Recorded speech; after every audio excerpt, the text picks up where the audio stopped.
अस्सलाम वालेकुम guys, hope so आप लोग बिल्कुल ठीक होंगे and welcome to your own channel study with Shanze. So मैंने आप लोगों को केमिस्ट्री का फुल चैप्टर करा दिया था। क्लास 10th का हम पढ़ रहे हैं और क्लास 10th की केमिस्ट्री का फर्स्ट चैप्टर मैंने करा दिया था। नाउ अब बायो का क्लास 10th का हम यूनिट नंबर 1 हमने स्टार्ट किया हुआ था। ये सारे जो लेक्चर्स हैं ये अपलोड कर दिए थे। Now gaseous exchange in plants पढ़ लिया था, रेस्पिरेशन ब्रीदिंग गैशियस एक्सचेंज पढ़ लिया था, जबकि गैशियस एक्सचेंज इन मैन अब रहता है। तो मैन जो है उसमें बेसिकली दो तरीके से होती हैं, एयर पैसेज वे से भी, और एयर पैसेज वे उसमें मतलब कि एक रोल प्ले करता है और एक में हमारे पास लंग्स। तो हम जो इस लेक्चर में हैं वो सिर्फ हम एयर पैसेज वे कवर करेंगे, फिर हम लोग लंग्स करेंगे और फिर इसी तरीके से आगे आगे हम करते जाएंगे Aahista Aahista gradually. So gaseous exchange in man हम लोग स्टार्ट करते हैं। Man faces the same general problems of obtaining oxygen and getting rid of carbon dioxide as do all other large and complex animals. अब जो इंसान है वो भी वैसे ही मतलब कि जो आम जो प्रॉब्लम्स का जो शिकार होते हैं दूसरे एनिमल्स ऑब्टेन करने के लिए, हासिल करने के लिए ऑक्सीजन, क्योंकि हम इनहेल करते हैं ऑक्सीजन और एक्सहेल करने के लिए कार्बन डाइऑक्साइड, जिस तरीके से दूसरे जो बड़े लार्ज और जो कॉम्प्लेक्स ऑर्गेनिज्म हैं वो करते हैं। बिकॉज जो छोटे ऑर्गेनिजम्स होते हैं, माइक्रो ऑर्गेनिजम्स, उनमें इतना कॉम्प्लेक्स नहीं होता सिस्टम, इतने कॉम्प्लेक्स वो एनिमल्स नहीं होते हैं। उनके अंदर 1 to 2 3 लेयर्स लाइक वो सेल्स लाइक लेयर वो ऑर्गेनिजम्स होते हैं, वो छोटे छोटे। बट मैन जो है वो एक बड़ा ऑर्गेनिज्म है। सो ही मस्ट हैव, अब क्या होना चाहिए कि लार्जर कॉम्प्लेक्स है तो ही मस्ट हैव मॉइस्ट और थिन रेस्पिरेटरी इसका सरफेस होना चाहिए, अक्रॉस विच मतलब कि रेस्पिरेटरी सरफेस जो है, रेस्पिरेटरी सरफेस जहाँ से गैसेस एक्सचेंज होती है, हमने पढ़ा था ना, ब्रीदिंग सरफेस जहाँ से ब्रीदिंग टेक प्लेस होती है। सो उसका थिन रेस्पिरेटरी सरफेस होना चाहिए जहाँ से ऑक्सीजन और कार्बन डाइऑक्साइड आपस में एक्सचेंज हो सकें, अक्रॉस विच जिसके ज़रिए gases exchange with the environment can occur in, ठीक है, जिसके ज़रिए हम गैसेस एक्सचेंज कर सकें, वो थिन होना चाहिए। इन एडिशन इसके साथ साथ ही must have some means of transporting oxygen and carbon dioxide to and from the cell.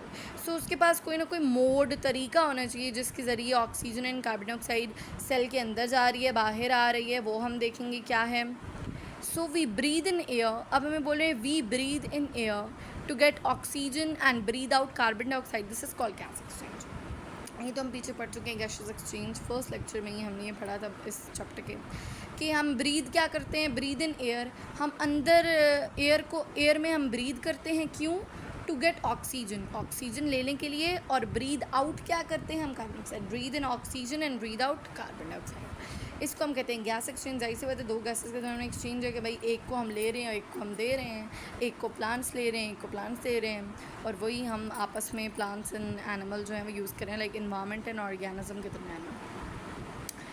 So air passage way and lungs, so the organs, अब इसमें आपको पता चलेगा कि भाई वो वाले ऑर्गन्स जिस तरह रिस्पॉन्सिबल जो कि हैं गैस एक्सचेंज के, इंसानों के अंदर वो इंसान हो गए, एनिमल्स हो गए, सारे आ जाते हैं इसमें। मैन का मतलब है सारे, मतलब के जानवर हो गए, एलिफेंट, लाइक दीज ऑल।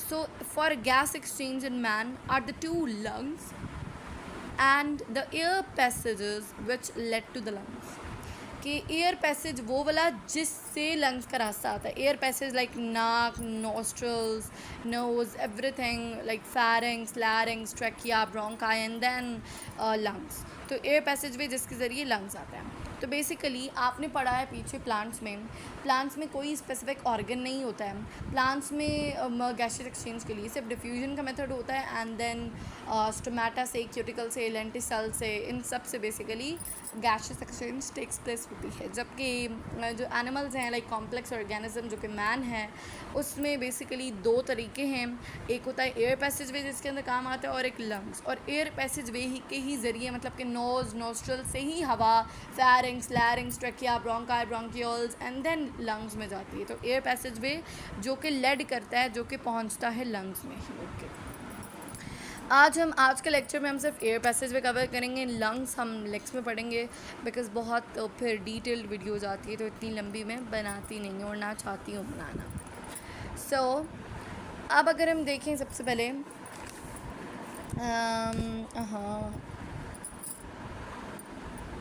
कि एयर पैसेज वे, एयर का रास्ता, पैसेज वे के हवा का रास्ता। सो द एयर पैसेज वे, जो हवा का जो रास्ता है वो क्या कंजिस्ट करते हैं, कंजिस्ट ऑफ नोज़। जो मैं चीज़ें तो बोलती जा रही हूँ, आप उन चीज़ों को हाथ लगाते जाए। मैं पहले डायग्राम में बता देती हूँ कि भाई हमारी जो है, बल्कि पहले मैं इधर समझा देती हूँ फिर। कंजिस्ट ऑफ नोज़, फेरिंग्स जो कि हमारा हलक है, लैरिंग्स लाइक जो कि वॉइस बॉक्स जैसे कहा जाता है, ट्रकिया जो कि हमारी सांस की नाली है, ब्रोंकाई उसके नीचे जो छोटे छोटे ट्यूब्यूल्स हैं वो मैं आगे बताऊंगी, और ब्रोंक्यूल्स जो ब्रोंकाई के बाद भी सबसे छोटे ट्यूब्यूल्स है। ब्रोंक्यूल सबसे छोटे ट्यूब्यूल, एंड देन एल्वियोलाई आता है और जो कि लंग्स में होते हैं। So air passage way consist of nose आ जाता है, हमारा हलक आ जाता है, एंड देन फिर लैरिंग्स आ गया है, ट्रकिया आ गया है, ब्रोंकाई एंड ब्रोंक्यूल्स। इन सबको हम डिटेल से पढ़ेंगे। सबसे पहले नोज़, जाहिर सी बात है जब हवा जाती है तो हमारे मुंह से जाती है, इस वजह से फेरिंग्स भी लाया गया है। और अगर ना भी जाए मुंह से, नाक से भी जाए, तो नाक से जब जाएगी नोस्ट्रल से, फिर नीचे हलक में ही तो जाएगी और फिर नीचे नीचे नीचे चली जाएगी और फिर लंग्स में जाएगी। सो नोज़, द नोज़ जो है हमारा एक एलिवेटेड स्ट्रक्चर है। एलिवेटेड का मतलब है, it means nose is the prominent feature in human. Elevated का मतलब है लाइक जो प्रोमिनेंट चीज़ नज़र आती है बाहर, जाहिर सी बात है नोज़ हमारा नज़र आता है ना, पता चलता है कि भाई इसकी शेप क्या है नोज़ की। So the nose is an elevated structure, it is divided into two parts. Yes, अगर हम देखें बाहर से टू होल्स हुआ होता है हमारे नोज़ में, तो ये डिवाइड हुआ है दो पार्ट्स में। अब जो एक्सटर्नल ओपनिंग है ना of the nose are called nostrils, like जो कि हम बाहर से देखते हैं, जिसके अंदर हैविंग हेयर्स, जिसके अंदर बाल होते हैं। तो नोज़ जो है वो एक एलिवेटेड प्रोमिनेंट स्ट्रक्चर है और ये डिवाइड हुआ हुआ है दो पार्ट्स में, क्योंकि बाहर से दो होल भी वैसे भी नज़र आते हैं। एक्सटर्नल जो ओपनिंग है उसको हम नोस्ट्रल्स कहते हैं, जिसके अंदर बाल हमें नज़र आते हैं। बाहर से हम देखें तो बाल नज़र आते हैं नोज़ में। So the nostrils lead into a nasal cavity. Cavity का मतलब होता है लाइक स्पेस। सो नोज़ के अंदर वाली जो चीज़ होगी उसको नेज़ल कैविटी कहेंगे, और माउथ के अंदर वाली चीज़ को ओरल कैविटी कहेंगे। The nostrils lead into the nasal cavity. Now nasal cavity के अंदर क्या है कि भाई the top of nasal cavity has lining of nerve cells which are responsible for the sense of smell. हम नाक से ही कोई चीज़ स्मेल करते हैं ना, सूंघते हैं, तो नेज़ल कैविटी के अंदर जो टॉप है ना ऑफ नेज़ल कैविटी, उसके अंदर लाइन हुई है नर्व सेल्स। नर्व सेल्स जो कि लाइक रिस्पॉन्सिबल जो कि होती हैं सेंस ऑफ स्मेल के लिए, स्मेल जो कि लाइक सेंस करने में मदद देती हैं। उसके बाद जो वॉल्स हैं उसकी एंड जो बेस है of the nasal passages are lined with cilia, जो कि स्मॉल हेयर हैं जो कि हम बाहर से नज़र आते हैं इस वजह से। अब इनके दरमियान में हमने देखा कि भाई टॉप जो है उसमें तो स्मेल करने वाले लाइक सेंस ऑफ स्मेल के लिए हमारे पास नर्व सेल्स हैं। वॉल पे और बेस पे हमारे पास सीलिया हैं जो कि हेयर्स हैं, और वो हम आगे इनका फंक्शन में बताऊंगी। Between the ciliated epithelial cells, cilia है ना लाइक एपिथेलियल सेल्स है ना, तो between the ciliated epithelial cells जो कि वॉल और बेस में हैं, there are goblet cells. Goblet cells हैं जो कि प्रोड्यूस करते हैं स्टिकी फ्लूइड कॉल्ड म्यूकस। नाक में अक्सर हमारा वो फ्लू हो जाता है, नज़ला हो जाता है, तो बेसिकली इसी तरीके से होता है। सो जो सीलिएटेड एपिथेलियल सेल्स हैं जो कि हमारे पास मैंने बोला जो सीलिया है उनके दरमियान में गॉबलेट सेल्स पाए जाते हैं जो कि प्रोड्यूस करते हैं स्टिकी फ्लूइड, जिसको हम म्यूकस के नाम से जानते हैं। अब जो नेज़ल कैविटी है वो क्या परफॉर्म करती है फंक्शन, लाइक नेज़ल कैविटी जिसमें नर्व सेल्स भी हैं जो कि टॉप पे हैं, वॉल एंड जो बेस है उसमें हमारे पास सीलिया है, सीलिएटेड एपिथेलियल सेल्स हैं, गॉबलेट सेल्स हैं इन बिटवीन दैम, और जो कि स्टिकी फ्लूइड कॉल्ड म्यूकस को हम सिक्रीट करते हैं वो। सो हम क्या कहेंगे, जो नेज़ल कैविटी है, the nasal cavity performs important functions. अब सबसे पहले जो हवा, the air entering the respiratory system must be warmed, moistened and filtered to keep the lung tissues healthy. सबसे पहले जो परफॉर्म करती है ना इम्पॉर्टेंट फंक्शन, जो नेज़ल कैविटी है हमारे अंदर हमारे नाक में, सो बेसिकली जो एयर जो इंटर हो रही होती है रेस्पिरेटरी सिस्टम को, उसको वार्म होना चाहिए। मतलब कि बॉडी टेम्परेचर बाहर का टेम्परेचर डिफरेंट है, तो वो अंदर जाके उसे वार्म होना चाहिए, मॉइस्ट होना चाहिए, हार्श नहीं होनी चाहिए। हवा कभी कभी बहुत हार्श होती है, और उससे फिल्टर्ड होना चाहिए ताकि बैक्टीरिया और ये सब चीज़ें पाक रहे, फिल्टर्ड डस्ट वगैरह, to keep the lung tissues healthy, because ये सारे फिर लंग्स में जाएंगे, वो हम बताएंगे कैसे। सो जो हेयर्स हैं, the hairs lining the entrance to the nasal cavity trap largest particle. जो हेयर्स, जो सीलिया हमने पढ़ा है ना कि जो भी वॉल के साथ और जो बेस पे लगे हुए हैं, सीलिएटेड एपिथेलियल सेल्स वो लाइन करते हैं जो कि एंट्रेंस को नेजल कैविटी की, वो ट्रैप कर देते हैं ऐसे पार्टिकल्स को, डस्ट पार्टिकल्स, जिसकी वजह से साफ हवा जो है नाक के अंदर जाती है। The thin layer of mucus moistens the air. अब जो म्यूकस जो हमने बोला कि गॉबलेट सेल जो कि in between the like ciliated epithelial sales हैं जो कि वॉल और बेस पे हैं, उनके दरमियान में जो म्यूकस है, जो थिन लेयर होती है ना म्यूकस की, वो मॉइस्ट कर देती हैं एयर को, और वो ट्रैप भी कर लेती हैं जो पार्टिकल्स होते हैं डस्ट के या स्मोक को। वो चिपकी होती है ना म्यूकस, नाम से पता चल रहा है कि भाई चिपकने वाली कोई चीज़ है। सो इस तरीके से ओके, ये मॉइस्ट उसने कर दिया, उसने क्लीन कर दिया, फिल्टर कर दिया, मॉइस्ट कर दिया। नाउ अब जो सीलिया है, सीलिया हमने ऊपर पढ़ा कि क्या करता है, सीलिया हमारे पास मॉइस्ट भी कर देता है, फिल्टर भी कर देता है। जो सीलिया है वो क्या करे, फिल्टर कर रहा है। अब द सीलिया स्वीप कर देता है, लाइक झाड़ू लगा देता है जो ट्रैप्ड पार्टिकल्स हैं और म्यूकस को टुवर्ड्स द फैरिंग्स, हमारे हलक की तरफ। ओके, तो दीज आर आइदर, और ये जो फिर डस्ट पार्टिकल और जो म्यूकस जो वो स्वीप कर रहे हैं ना सीलिया, मतलब कि झाड़ू लगा रहे हैं, क्योंकि वो खुद सीलिया जो है वो हेयर्स होते हैं जो हमारे हलक की तरफ कर रहे हैं। तो या तो ये स्वेलो कर लिए जाते हैं या स्पिट आउट कर दिए। स्पिट आउट का मतलब है बाहर थूकना, और स्वेलो या तो निगल लेना। अक्सर हम कहते हैं ना हलक में रेशा होता है अक्सर, तो हमारा कभी हम बाहर थूक देते हैं, कभी हम अंदर निकल लेते हैं, यही बात है ना। तो वो बेसिकली अंदर जो ट्रैप पार्टिकल और जो म्यूकस है उसको सीलिया जब स्वीप करती है तो फिर वो हलक में जाता है। तब हमें अक्सर जब फ्लू होता है तो हलक में भी आता है, मतलब कि फेरिंग्स में भी होता है। सो बाय द टाइम जब तक एयर रीचेस द लंग, तो इन सब प्रोसेस जब वो गुजरती है, फिल्टर हो रही है, मॉइस्ट हो रही है, स्वीप हो रही है, तो by the time air reaches the lung, कि जितने टाइम में जो हवा है वो लंग्स में पहुंचती है तो वो बिल्कुल डस्ट फ्री होती है, relatively dust free, germ free होती है, वार्म होती है और मॉइस्ट हो जाती है। ओके, अब these protective measures keep the lungs clean, तो इन तरीक़ों से हम अपने लंग्स को साफ़ कर सकते हैं, so that the lungs can perform the important work of gas exchange, ताकि लंग्स जो हैं अपना इम्पॉर्टेंट जो वर्क है गैस एक्सचेंज का वो कर सकें। ओके, नाउ अब हमने ऊपर पढ़ते कि भाई नोज़ है, नोज़ की बात कर ली थी, नोस्ट्रल्स की कर दी थी, नेज़ल कैविटी, एंड देन हम वापस आते हैं फेरिंग्स। जाहिर सी बात है, नोज़ है, नोस्ट्रल्स है, nasal cavity, and then pharynx आ जाता है। ऊपर तो मेन ऑर्गन थे ना कि नोज़ और ये सब। फेरिंग्स की बात करें, फेरिंग्स को हम थ्रॉट भी कहते हैं, मतलब हलक। तो air is drawn out of the nasal passages into a channel called pharynx, like channel called pharynx. क्यों चैनल क्यों कह रहे हैं, आप लोग कहेंगे चैनल कॉल्ड फेरिंग्स, उसको चैनल क्यों कह रहे हैं? बिकॉज जो फेरिंग्स है वो सर्व करता है as a passageway that connect the nasal passages to the larynx and oesophagus, मतलब एक चैनल है जो कि नेज़ल पैसेज को कनेक्ट करता है। अगर हम देखें हमारे हलक के नीचे क्या है, हमारे हलक के नीचे ओसोफेगस है जो कि खाने की नाली, और ट्रकिया है या लैरिंग्स है जो कि वॉइस बॉक्स है जो कि बिल्कुल उसके टॉप पे ट्रकिया के। सो ये एक चैनल है, इसलिए चैनल कह रहे हैं बिकॉज ये फेरिंग्स हमें कनेक्ट करता है उनके साथ, called pharynx. At the back of the mouth, जो कि माउथ जो हमारा ऊपर मुंह है ना, इसके बिल्कुल बैक पे नीचे आए तो पीछे हमारे हैं फेरिंग्स हलक। So there are several openings in the pharynx, pharynx में सेवरल ओपनिंग्स हैं। क्यों? क्योंकि जो नाक की नाली है वो भी फेरिंग्स में ही, हलक में ही आती है, और खाने की नाली भी हलक में ही आती है।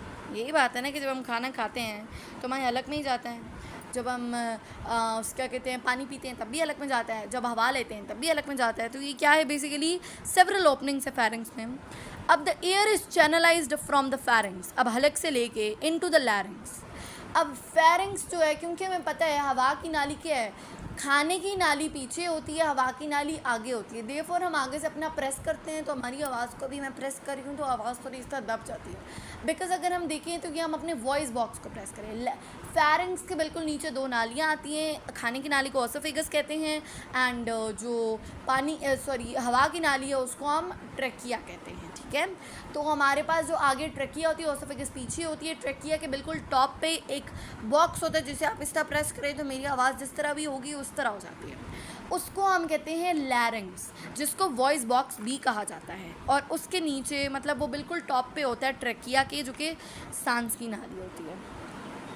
अब मैं क्या कहूँ कि भाई द एयर जो है वो चैनलाइज कर देती है फेरिंग्स से लैरिंग्स में लेके आते हैं, बिकॉज लैरिंग्स के नीचे ट्रेकिया है एंड देन ट्रेकिया से ही basically bronchi bronchioles and then lungs होंगे, बिकॉज ऑसोफेगस से तो कनेक्ट नहीं होते ना, बिकॉज वो खाने की नाली है। सो लैरिंग्स और वॉइस बॉक्स जो है वो एक कार्टिलेजिनस स्ट्रक्चर है, लाइक कार्टिलेज से बना हुआ है। अब ये क्या करता है, it surrounds the upper end of the trachea. Trachea है, कोई भी चीज़ें उसके एंड होते हैं, एक तो ऊपर होता है एक नीचे होता है, तो ये सराउंड करती है जो अपर एंड है ट्रेकिया का उसमें। अब जो कैविटी है लैरिंग्स की उसको हम ग्लोटिस कहते हैं। लाइक लैरिंग्स है तो उसके अंदर आएंगे, जिस तरह नोस्ट्रल से उसके अंदर गए थे तो नेज़ल कैविटी आ गई, नाक की नाली, नाक की कैविटी आ गई। इसी तरीके से जो हमारे पास लैरिंग्स है उसकी भी तो कोई कैविटी होगी, उसके अंदर भी तो स्पेस होगी। तो जो कैविटी है लैरिंग्स की उसको हम कहते हैं ग्लोटिस, जबकि epiglottis is a cartilaginous structure जो कि on the top of the glottis होता है। मतलब कि जो कैविटी है लैरिंग्स की उसको हम ग्लोटिस कहते हैं, नोस्ट्रल्स की कैविटी को हम नेज़ल कैविटी कहते हैं, जबकि एपीग्लोटिस एक कार्टिलेजिनस स्ट्रक्चर। आप लोग नेट से निकालें, पिक्चर निकालें, आप लोगों को बहुत क्लियर हो जाएगा कि भाई किस तरीके से एपीग्लोटिस जो है वो चीज़ होती है। कभी कभी हम खाना खा रहे होते हैं तो अक्सर वो सांस की अगर नाली में चला जाए तो हमें बार बार वो, अगर हम बोल रहे हैं साथ खाना खाते वक्त तो हमारे सांस की नाली चल जाए तो हमें फ़ौरन खांसी होती है। तो ये एपीग्लोटिस जो कार्टिलेजिनस स्ट्रक्चर है ना, वही लैरिंग्स के जब ऊपर होता है तो कभी अगर उसको टच हो जाए, वो इस तरीके से शेप किया होता है बिल्कुल ऊपर फ्लैट चिपटा हुआ कि ताकि खाना सांस की नाली में ना चला जाए हवा के। क्योंकि जब हम बोलते हैं, अगर हम आराम से खाना खा रहे हैं लेकिन हम बोल रहे हैं साथ, तो हमारी हवा भी अंदर जा रही है, तो फिर वो साथ साथ ट्रेकिया में जाएगी, लैरिंग्स में जाएगी, तो फिर वो एपीग्लोटिस खुलेगा। तो अगर खाना उसमें चला गया तो फिर तो बहुत मसला हो जाएगा। तो एपीग्लोटिस एक कार्टिलेजिनस स्ट्रक्चर है जो कि ग्लोटिस कैविटी को कहते हैं लैरिंग्स की, और कार्टिलेजिनस स्ट्रक्चर जो उसके ऊपर टॉप पे है उसे हम एपीग्लोटिस कहते हैं। नाउ एपीग्लोटिस के बाद आ जाता है, मतलब लैरिंग्स के बाद है भाई ट्रेकिया।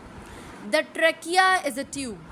अब जो ट्रेकिया है वो एक ट्यूब है जो कि रन कर रही है from the pharynx to the lungs. Trachea जो है वो फेरिंग से लेके लंग्स तक आ रही है। अब it is held permanently open. अगर आप देखें सांस की नाली हमेशा खुली रहती है, और अगर आप इसको दबाएं भी ना, आगे मैंने बोला फ्रंट पे ना सांस की नाली, तो आपको फील होगा कोई मतलब सख्त चीज़। सो जो ट्रेकिया है वो एक ट्यूब है जो कि फेरिंग से लंग्स तक जा रही है। ये परमानेंटली ओपन होती है, क्यों? By C shaped rings of cartilage. अब इसके अंदर जो कार्टिलेज अल्लाह ताला ने रखे हैं वो बिल्कुल सी शेप्ड हैं कि ये खुली रहे, मतलब सी इस टाइप से, ये सी बन जाता है ना तो इस तरह, तो ये ज़रा सी, लेकिन फिर इस तरह बंद तो नहीं हो सकती इस तरह। तो C shape rings of cartilage in its wall. अब जो कार्टिलेज रिंग्स हैं also keep the trachea open, ये ट्रेकिया को ओपन भी रखती हैं। when it develops a low internal air pressure during every intake of breath, कि जब इंटरनल प्रेशर कम हो जाए, तो बेसिकली अल्लाह ने इस रीज़न की वजह से रखी है कि ताकि कोई प्रेशर की वजह से सांस की नाली को कोई मसला ना हो, हर वक्त खुली रहे। सो बस अल्लाह की कुदरत है ये। लास्ट में हम ये डायग्राम्स में आपको बता दूँगी। उसके बाद है हम किसकी बात कर रहे थे कि भाई हमारे पास जो ट्रेकिया है वो सी शेप्ड है, वो हमने ट्रेकिया की बात की। अब जो ट्रेकिया है वो नीचे जाए तो ट्रेकिया, वो मैं अभी आपको डायग्राम से बता दूँ, the trachea divides into two branches. दो ब्रांचेस में डिवाइड हुई है, the one leading to each lung. एक दोनों लंग में जा रही है, मतलब ये ट्रेकिया आ रही है ना, मैं आपको डायग्राम से बताऊँ, ये ट्रेकिया आ रही है सांस की नाली। अब ये दोनों लंग्स हैं, ये एक लंग है, ये दूसरा लंग है, तो एक इसमें हमारे पास एक ब्रांच जा रही है और एक इसमें जा रही है। अब इनको क्या कहेंगे, वो इनसाइड द लंग्स। अब लंग्स के अंदर जो ब्रोंकस थी, जो अभी जा रही थी ना ब्रांच, वो ब्रोंकस थी या ब्रोंकाई प्लूरल। तो हर ब्रोंकस जो है वो डिवाइड हो रही है वापस to form a mass of very fine branches called bronchioles. ये थी ब्रोंकस। अब इनके अंदर ये गई तो मैंने यहाँ पे लंग शो कर दिया और ये मैंने ब्रोंक्यूल्स।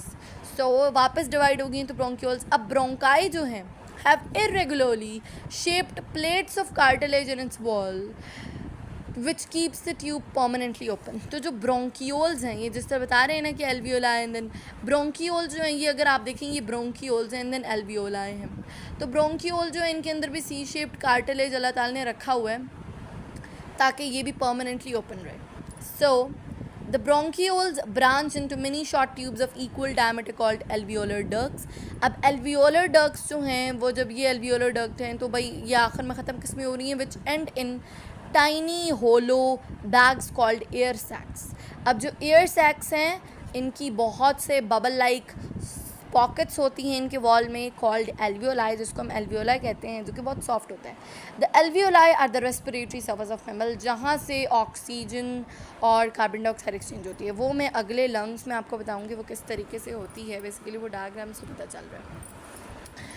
आपको समझ आ गया होगा कि भाई ये ट्रेकिया है, ब्रोंकाई है, ब्रोंकियोल जो हैं, फिर एल्वियोलर डक्ट आगे आ गई हैं. उसके बाद एल्वियोलस या एल्वियोलाई जो है वो सबसे जो स्मॉल यूनिट है, और जो एल्वियोलाई जो कि रेस्पिरेटरी सरफेस हैं या ब्रीदिंग सरफेस हैं मैमल के, वो. Air sacs where the respiration takes place, जहाँ पर रेस्पिरेशन होती है. और यहाँ पे अगर हम देखें माइक्रोस्कोपिक एयर ट्यूब्स हैं, ये ब्लड वेसल्स हैं इनकी.